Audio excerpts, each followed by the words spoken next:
नमस्कार दोस्तों, एक बार फिर से आप सभी का स्वागत है। तो चलिए समरी के बारे में जानते हैं। आज का वीडियो है आइंस्टाइन के बारे में। उनकी इमेजिनेशन पावर बहुत ही स्ट्रॉन्ग थी, इसलिए शायद उसे ऐसे आइडियाज़ आते थे जो बाकी लोगों को इम्पॉसिबल लगते थे। वैसे तो उन्हें अकेले रहना पसंद था, लेकिन वे उनके डिस्कवर दुनिया को शेयर करते थे। वो एक इंटरनेशनल सेलिब्रिटी थे जिसने पूरी दुनिया को इंस्पायर किया।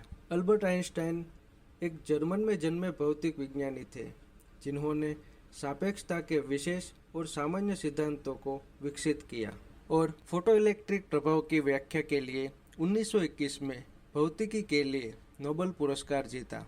आइंस्टाइन सापेक्षता के सिद्धांत को विकसित करने के लिए जाने जाते हैं, लेकिन उन्होंने क्वांटम यांत्रिकी के सिद्धांत के विकास में भी महत्वपूर्ण योगदान दिया।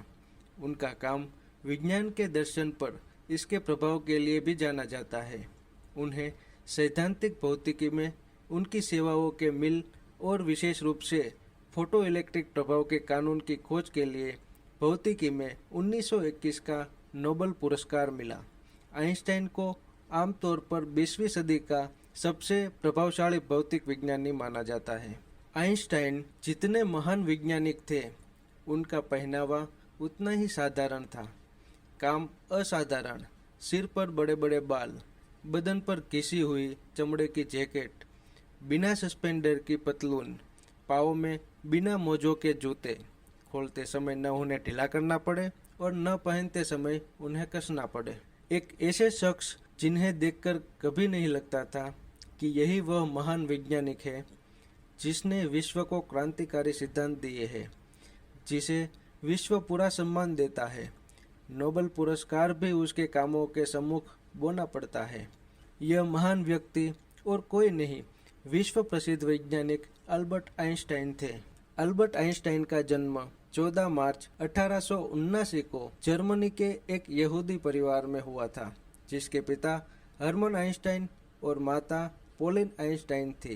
हर्मन आइंस्टाइन एक सेल्समैन और इंजीनियर थे जो बिजली के उपकरण सप्लाई करते थे। सन 1980 में हर्मन आइंस्टाइन और पोलिन आइंस्टाइन उल्मा से 108 किलोमीटर दूर म्यूनिक में रहने आ गए। वहां सेटल होकर हर्मन आइंस्टाइन और अल्बर्ट के अंकल जेकोब आइंस्टाइन ने एक नए कंपनी की स्थापना की जो डायरेक्ट करंट के लिए बिजली के उपकरण बनाती थी। आइंस्टाइन की एक बहन थी मारिया, जो 2 साल बाद पैदा हुई थी। अल्बर्ट ने 5 साल की उम्र से 3 साल तक म्यूनिक में एक कैथोलिक प्राथमिक विद्यालय में पढ़ाई की। 8 साल की उम्र में उन्हें लुइडपोल्ड जिम्नेजियम में स्थानांतरित कर दिया गया, जहां उन्होंने प्राथमिक और माध्यमिक स्कूली शिक्षा प्राप्त जब तक कि वह 7 साल बाद जर्मन साम्राज्य नहीं छोड़ दिए। आइंस्टाइन की शिक्षा उनके पिता के व्यवसाय में बार बार विफल होने से बाधित हुई थी। आइंस्टाइन और मारिक ने जनवरी 1903 में शादी की थी और मई 1904 में उनके बेटे हंस अल्बर्ट आइंस्टाइन का जन्म स्विट्जरलैंड के बर्न में हुआ था। उनके एक और बेटे एडुआर्ड का जन्म जुलाई 1910 में जूरिक में हुआ था। अपनी पत्नी से 5 साल तक अलग रहने के बाद 14 फरवरी 1919 को उनका तलाक हो गया। 1912 से उनके साथ संबंध होने के बाद आइंस्टाइन ने 1919 में एल्जा लोवेंथल से शादी की। वे 1933 में संयुक्त राज्य अमेरिका चले गए। एल्जा को 1935 में हृदय और गुर्दे की समस्याओं का पता चला और दिसंबर 1936 में एल्जा की मृत्यु हो गई। कहा जाता है कि अल्बर्ट आइंस्टाइन जब छोटे थे तब लगभग 4 सालों तक कुछ नहीं बोले, लेकिन एक दिन उसके माता पिता दंग रह गए। जब वो खाना खा रहे थे तो पहली बार अल्बर्ट बोले कि सूप काफी गर्म है। पहली बार अल्बर्ट के बोलने की वजह से उनके माता पिता को बेहद खुशी हुई। 4 वर्ष की अवस्था में ही आइंस्टाइन ने अपनी असाधारण गणितीय प्रतिभा का परिचय देकर सबको चकित कर दिया। स्कूल में पढ़ते समय बच्चे सबसे अधिक जिस विषय से दूर भागते हैं वह है गणित, और गणित में भी विशेषकर ज्यामिति। इसी उम्र में आइंस्टाइन के हाथ यूक्लिड की ज्यामिति पुस्तक लगी। मोटी बुद्धि के समझे जाने वाले इस बालक ने थोड़े समय में ही सारे पुस्तक को अच्छी तरह समझ लिया।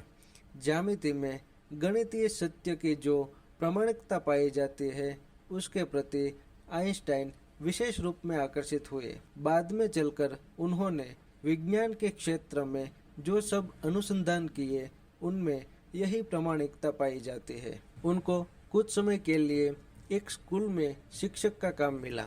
बाद में एक पेटेंट ऑफिस में पेटेंट परीक्षक के पद पर नियुक्त हुए। यहाँ उन्हें अधिक काम करना नहीं पड़ता था, चिंतन मनन के लिए काफी समय मिलता था। एक वैज्ञानिक के रूप में ही नहीं, एक मनुष्य के रूप में भी आइंस्टाइन अप्रतिम थे। वैज्ञानिक प्रतिभा, मानव प्रेम एवं चारित्रिक उदारता का जैसा समन्वय आइंस्टाइन में था वैसा अन्यत्र दुर्लभ है। प्रखर विश्लेषणात्मक क्षमता, सहज विनयशीलता एवं सहृदयता, असत्य एवं अत्याचार के विरुद्ध पक्की दृढ़ता, समग्र मानव जाति के लिए ममत्व बोध, इन सब देवी गुणों का उनमें समावेश था। पॉलिटेक्निक में उनके भौतिक के अध्यापक हेनरिक बेवर ने उनसे कहा था, तुम बहुत चतुर लड़के हो, पर तुम में एक कमी है, तुम किसी की बात सुनते नहीं हो। ऐसा भी कहा जाता है कि आइंस्टाइन को एक टीचर ने स्कूल छोड़ने तक की सलाह दे दी, क्योंकि उनका मानना था कि आइंस्टाइन की बुराइयों से स्कूल के दूसरे स्टूडेंट भी प्रभावित होते थे और उनकी आदतें बिगड़ती है। लेकिन इन तमाम कमियों और तीखी टिप्पणियों के बावजूद आइंस्टाइन निराश नहीं हुए। जीवन के प्रति उनमें आशा बनी रही, क्योंकि उन्होंने अपना आत्मविश्वास नहीं खोया था। उन्होंने किसी टीचर की टिप्पणी से आहत होकर आत्महत्या नहीं की, बल्कि अपने परिश्रम और अपनी प्रतिभा से नोबेल पुरस्कार तक भी प्राप्त किया था। विश्व विज्ञान को आइंस्टाइन की देन से हम सब परिचित तो है ही। आइंस्टाइन ने तो अपने अनुभव से शिक्षा पद्धति के बारे में जो कुछ कहा था वह आज शायद बेहद महत्वपूर्ण है और उस पर सभी शिक्षकों, शिक्षाविदों, माता और पिता को ध्यान देना चाहिए।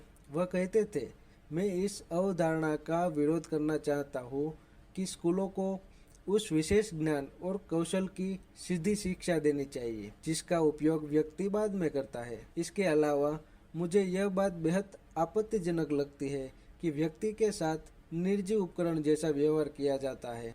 स्कूलों का लक्ष्य हमेशा यही होना चाहिए कि युवक वहां से विशेषज्ञ बनकर नहीं, बल्कि सुव्यवस्थित व्यक्तित्व का स्वामी बनकर निकले। इसी बीच अल्बर्ट आइंस्टाइन का एक दोस्त बना जिनका नाम मैक्स टल्मे था। वो उम्र में अल्बर्ट से बड़ा था। वो अल्बर्ट को घर पर ट्यूशन पढ़ाने आता था। मैक्स टल्मे चिकित्सा विज्ञान का छात्र था। अल्बर्ट आइंस्टाइन को उसकी उम्र के हिसाब से अधिक उसे मैथ्स और फिजिक्स की नॉलेज थी। अल्बर्ट, जिसने 12 साल की उम्र में पाइथागोरस थ्योरीज का एक अपना ही प्रूफ दे डाला और 14 साल की उम्र में इंटीग्रल कैलकुलस में महारत पा ली। इसी बीच अल्बर्ट के पिता की कंपनी ने म्यूनिक में बिजली सप्लाई करने के लिए बोली लगाई, लेकिन ये काम उन्हें मिल ना सका।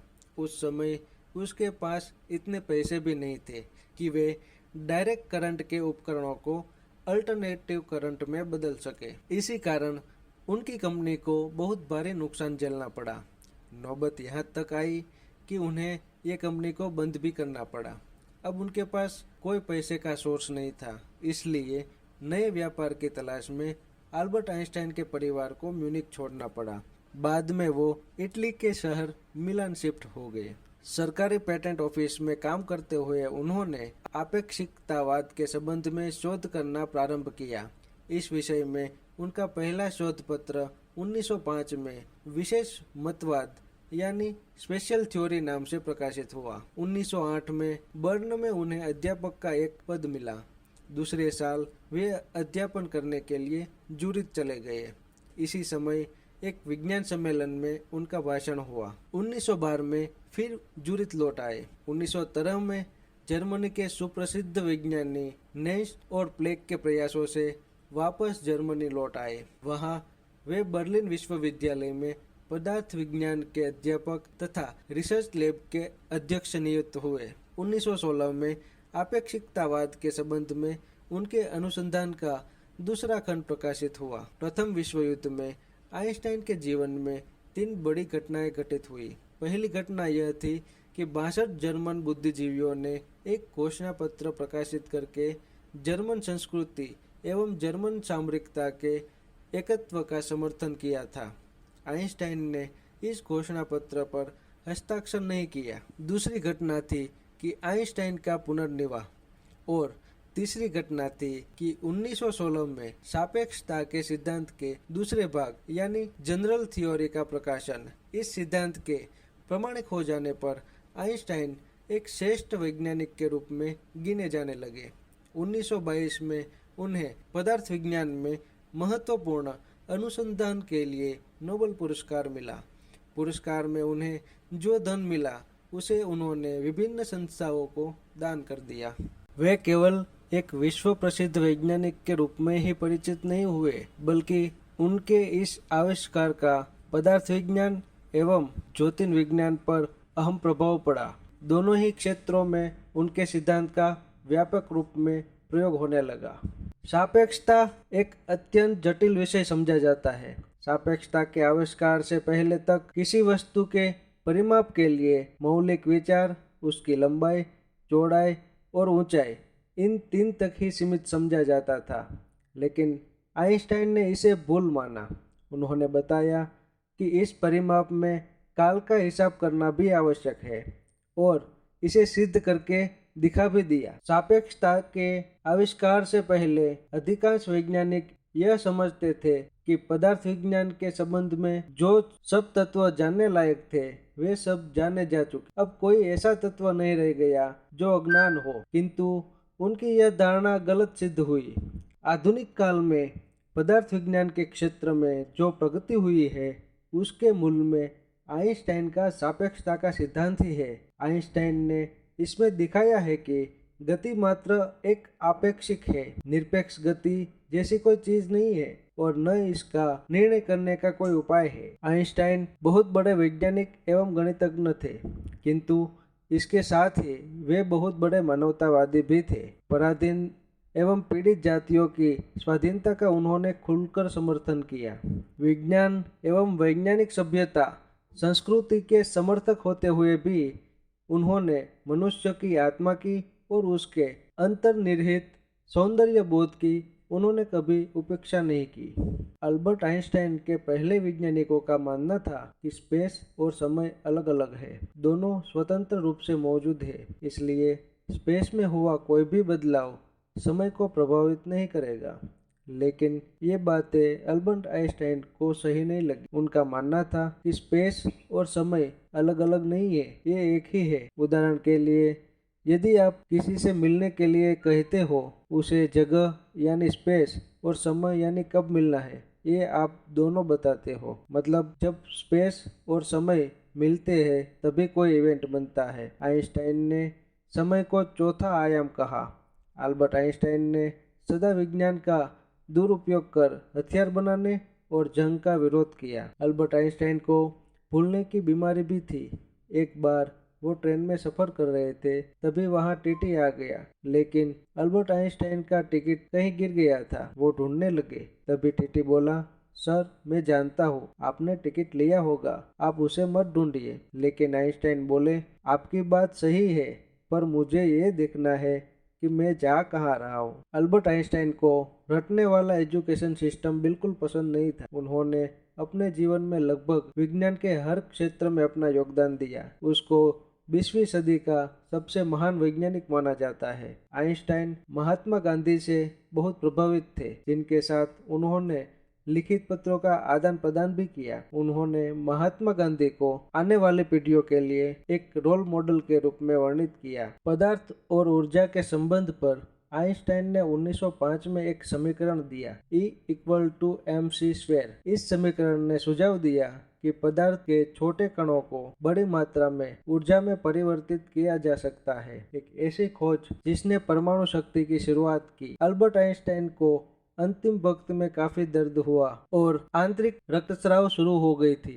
अल्बर्ट आइंस्टाइन की मौत प्रिंसटन के एक हॉस्पिटल में हुई। ये बताने की जरूरत नहीं कि अल्बर्ट आइंस्टाइन ने जो भी जिंदगी जी, गर्व की जिंदगी जी। वो जहाँ जाते थे लोग उनकी ही प्रशंसा करते थे। अपने पूरे जीवन काल में आइंस्टाइन ने सैकड़ों किताबें और लेख प्रकाशित किए। उन्होंने अपने जीवन में कुल 300 वैज्ञानिक पत्र और 150 गैर वैज्ञानिक पत्र को प्रकाशित किए। 18 अप्रैल 1955 को अल्बर्ट आइंस्टाइन की मृत्यु के बाद पैथोलॉजिस्ट डॉक्टर थॉमस हार्वे ने आइंस्टाइन के परिवार की अनुमति के बिना ही शोध के लिए अल्बर्ट आइंस्टाइन का दिमाग निकाल लिया। इस हरकत के कारण डॉक्टर हार्वे को नौकरी से भी निकाल दिया गया। डॉक्टर हार्वे ने कहा वो अल्बर्ट आइंस्टाइन के दिमाग को केवल शोध के लिए इस्तेमाल करना चाहते थे ताकि हम उनकी बुद्धिमत्ता का राज जान सके। लेकिन अनुमति न मिलने के कारण अल्बर्ट आइंस्टाइन का दिमाग 20 सालों तक एक जार में रखा गया। लेकिन फिर अल्बर्ट आइंस्टाइन के बेटे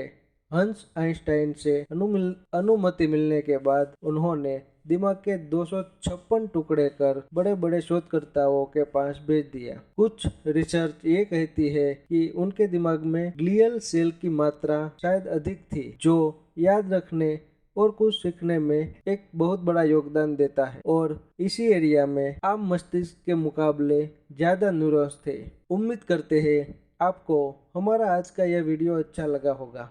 इसको लाइक और शेयर जरूर करें, और इसी तरह के हेल्पफुल वीडियो देखने के लिए हमारा चैनल सब्सक्राइब जरूर करें। Thank you.